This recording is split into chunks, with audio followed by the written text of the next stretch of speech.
My 15-year-old daughter and I was banned from my wife's sister's wedding. We only invited elites. I don't want you to look out of place. I didn't argue. I just said, we won't be attending. But when Christmas came, I made one quiet change, and the entire family lost it. Everything was changed. You don't belong here. I still remember the way my daughter looked at me after the call ended, her big confused eyes, searching my face for an explanation. I couldn't bring myself to say out loud. She said what my daughter asked quietly. I swallowed the lump in my throat. Your aunt said the wedding is for elites only. We weren't invited. My daughter blinked. Are we not family? They think we'd look out of place, I said, forcing a calm tone. But don't worry. We're not going. She stood there, trying to process it.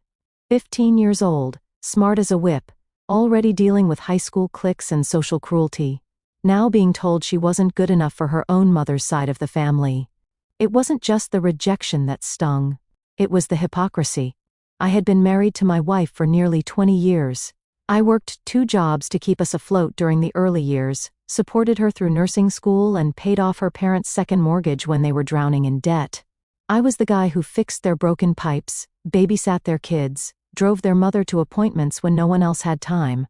Now I was being treated like a weed that somehow made it into their carefully groomed lawn.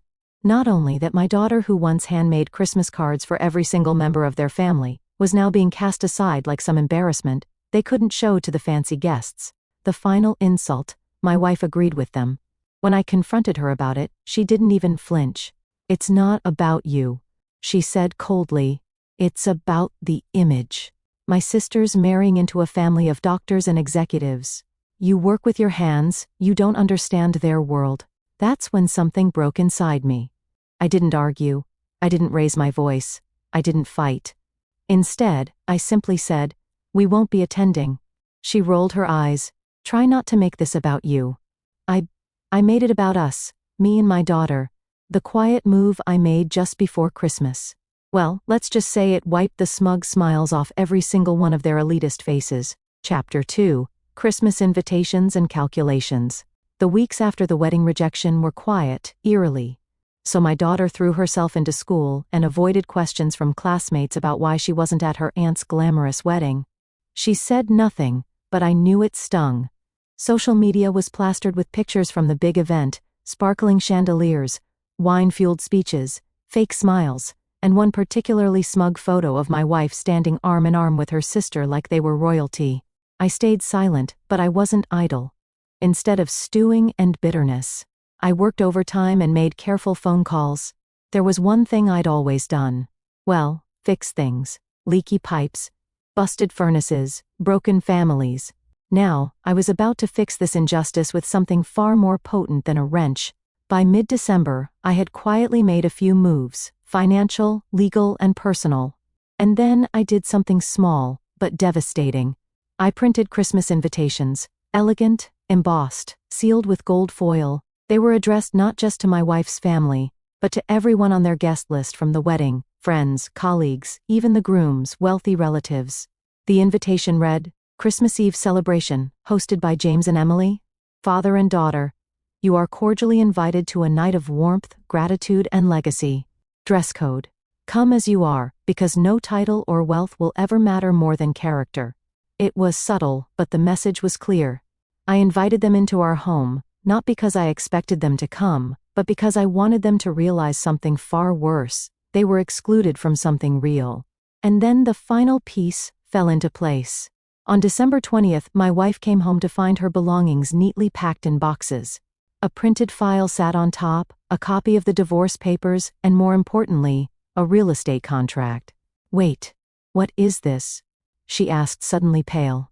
This house is no longer in your name, I said. Flatly check the documents. She rifled through the papers, her lips moved as she read through the signatures, the dates, the transfer notices. What have you done? I smiled, just a little. I've done what I always do. I fixed something broken. That wasn't even the punchline, because just 3 days later on Christmas Eve, the entire family showed up dressed in glittering clothes and forced smiles, only to be stopped at the gates. A security guard handed them a typed message. I had left Merry Christmas. Unfortunately, this event is for family, not opportunists, not elitists, and certainly not traitors. If you ever want to know what real class looks like, try humility. They were furious, but it didn't stop there, because the next morning, the real revenge unfolded. Chapter 3. The echoes of humiliation. Christmas morning arrived with a crisp, golden sun. Inside our modest home, Emily and I exchanged simple gifts.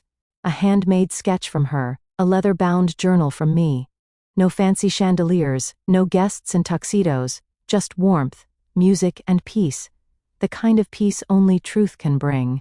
Meanwhile, across town, my ex-wife's sister's family was in full damage control. You see, the humiliation from the night before had gone viral. One of the guests, a minor celebrity, had live-streamed the awkward moment. They were turned away at the gates with the note in hand. The stream caught my ex-mother-in-law shouting, "Do you know who we are?" and being met with laughter from the growing crowd behind the security line. Within hours, clips had surfaced all over social media, entitled, "Family Kicked Out of Private Party After Banning Dad and Daughter from Wedding." The comments were brutal. "Good. That dad's a legend who bans their own niece from a wedding. Karma, hit like a truck. Imagine being humbled like that in front of the world and the consequences. Immediate." The sister who prided herself on being a lifestyle influencer began losing sponsorships. A brand deal with a luxury clothing line was quietly cancelled.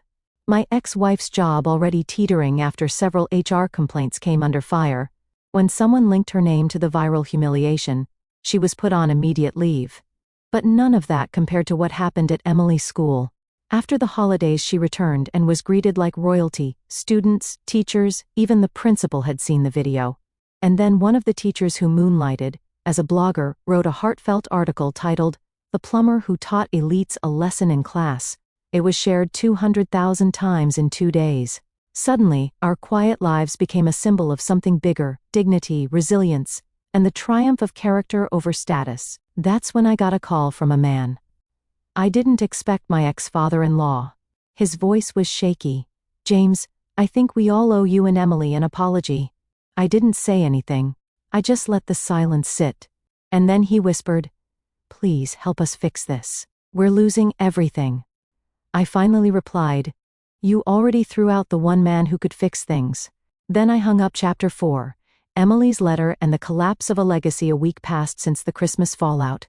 The media had shifted its attention to new stories, but for the once proud elite family, the shame lingered like rot beneath polished marble. That's when Emily came to me holding an envelope. "What's this?" I asked as she handed it over. "A letter," she said simply, "to Aunt Clarissa.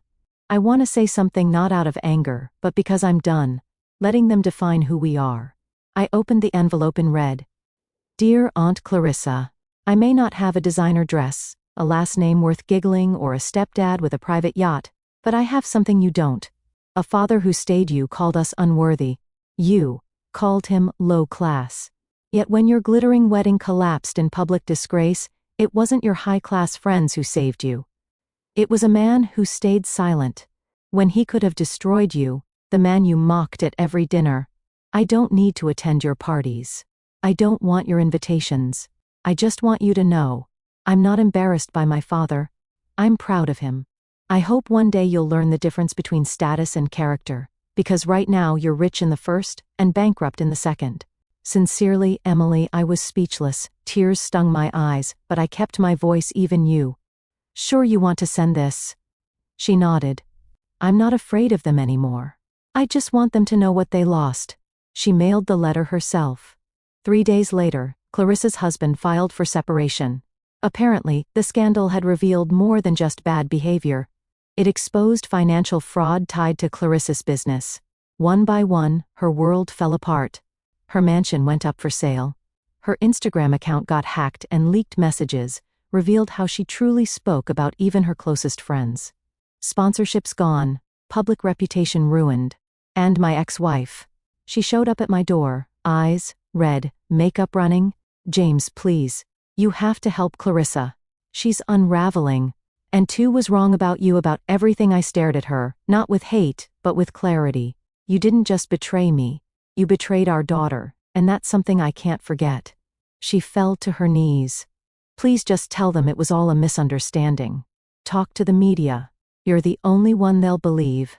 I tilted my head, then said the words that ended everything. The man you laughed at, the one you threw away like trash. He doesn't live here anymore. I shut the door. Chapter 5, The Final Toast, A Legacy Rewritten. 3 months passed. The scandal had fully run its course. My ex-wife's social circle evaporated.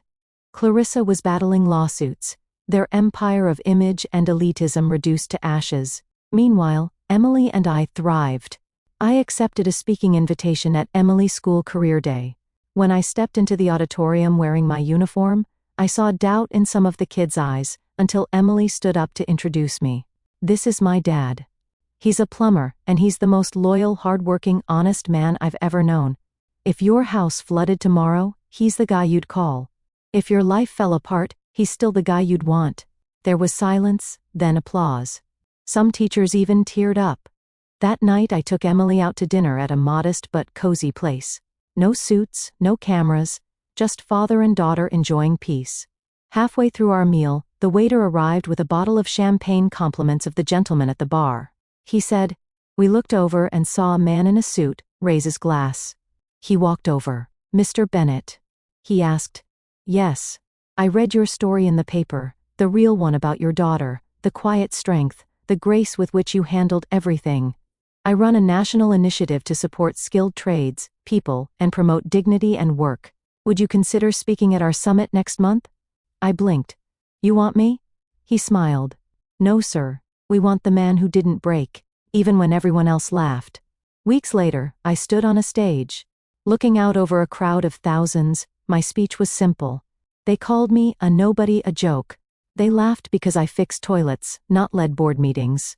But let me tell you something, a man's worth isn't in the car he drives or the brand of his watch. It's in the promises he keeps, and I kept everyone, especially to my daughter. The crowd rose to its feet. As Emily and I walked off stage, she leaned in and whispered, You didn't just get revenge, Dad, you rewrote the definition of success. And in that moment, surrounded not by fake friends or forced smiles, but by earned respect and unconditional love, I finally felt like the richest man alive. Was this revenge perfectly justified? Tell us what you would have done in the comments below, like the story, share it with someone who needs this energy, and subscribe to Lauren's Story for more jaw-dropping tales of betrayal and justice. Because here, every lie has its reckoning, and every betrayal finds its shadow. Stay sharp, stay strong, and stay tuned.